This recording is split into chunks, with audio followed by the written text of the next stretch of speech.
lived in Venice, we lived on the Giudecca, which is an island that's opposite the main part of Venice. And in between there's what they call the Marittima, which is a big body of water. And we had a balcony that overlooked the Marittima, and the sunset was over in the west, you know. And I made a lot of pictures there. And here is one of those, what do they call the things that you tie boats to that come out of the water? A mooring? Yeah, well, it's a bunch of stakes that are tied together, you know. And we always kept, we had a little gondola, which I bought for $25. Oh my goodness. Yeah, you know, it was hard times in Italy in those days. And the boys on the Fondamenta, on the quay, they were just hanging around trying to find a job, and I used them to teach me how to row Venetian style. And I had this boat tied to this mooring, and one day I looked out and it wasn't there. So I said, somebody stole our sandolo, that's what those boats are called. And so we went to the police, and the police had it. It had been used to smuggle cigarettes from one of the boats to the mainland. Yeah. So it was used, my little boat was used for all kinds of things. Yeah. And here, over here, then, these are all from Italy, from trips that I took. Or this actually is a place that I lived in Canepina. Canepina is a little town just north of Rome, about 2 hours north of Rome. And when people ask me later on, I use that to try and upstage. They'd ask me, where have you been? Where did you live in Italy? And I say, I lived in Venice and in Rome and in Canepina. And they all had no idea where Canepina was. They said, where's Canepina? What? You don't know where Canepina is? What kind of a trip to Italy did you do? Well, Canepina is a little town where the Romans drive in on a Sunday because it's got a very famous salumeria where they make very good salami, you know. And the Romans come back to Rome with these huge salamis that they buy in Canepina, you know.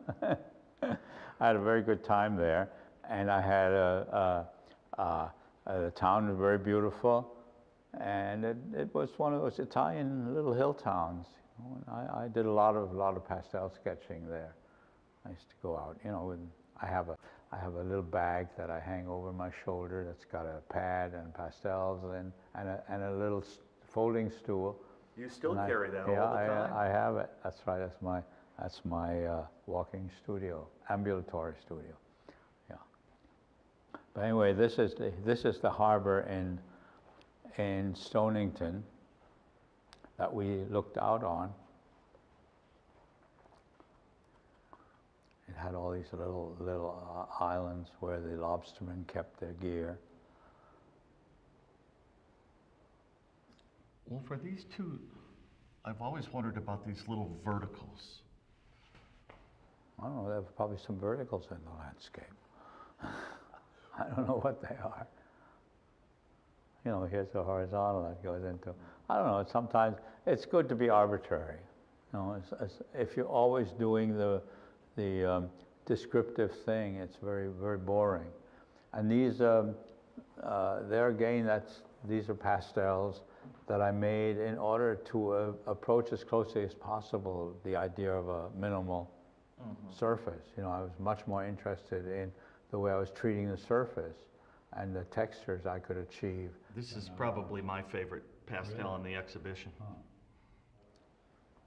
Well, I used to, you know, I'd like make a battle over these little things. You know, I was also still babysitting then too, and would be able to stay or be forced to stay with one work over a great length of time.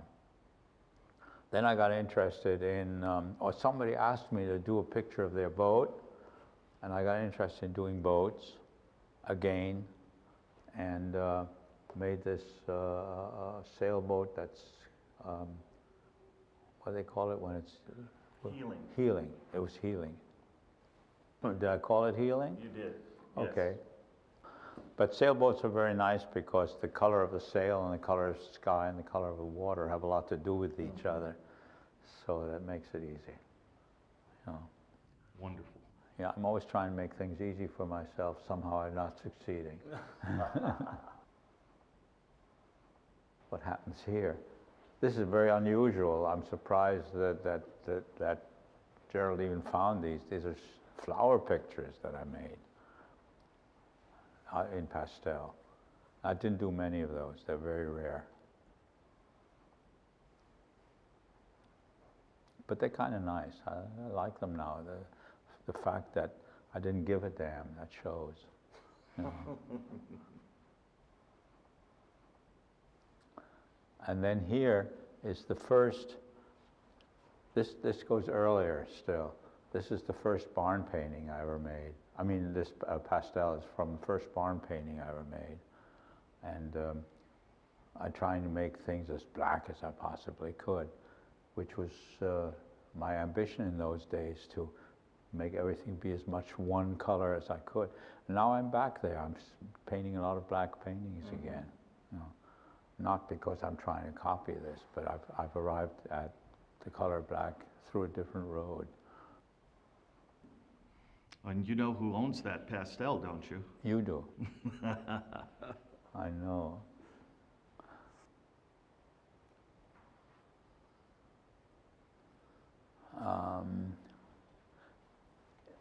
Here you can see how little I care about description. You know, I care much more about the gesture and the directions and the density of things against the openness of things. And these are Italian pastels. I went out a lot in Italy making pastels.